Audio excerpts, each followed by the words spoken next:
Hey there, tax-savvy viewers.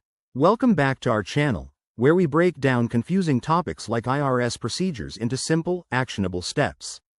Today, we're diving into how to locate your IRS PIN for 2025. If you're preparing for tax season and can't find that all-important identity protection PIN, you're in the right place. This PIN is a 6-digit number designed to safeguard your identity when filing taxes electronically, and with updates for 2025, it's more crucial than ever.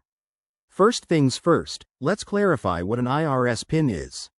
It's a unique code issued by the IRS to prevent identity theft, and if you filed taxes before, you might have one. Start by checking your records. Dig through your email inbox for any IRS correspondence, or look at last year's tax return documents. Often, it's right there in your files.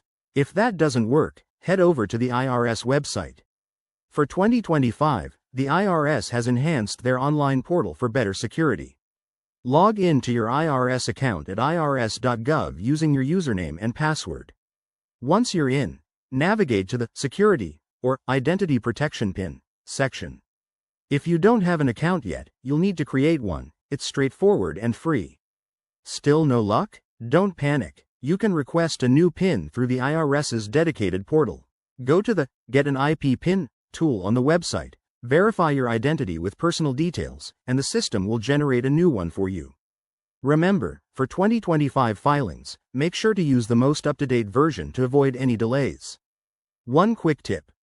Always keep your PIN in a safe place, like a password manager, and never share it with anyone.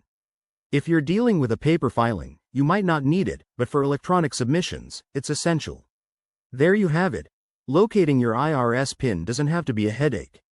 By following these steps, you'll be all set for the 2025 tax season. If this helped, give this video a thumbs up, subscribe for more tips, and drop your questions in the comments below. Thanks for watching, and stay proactive with your finances.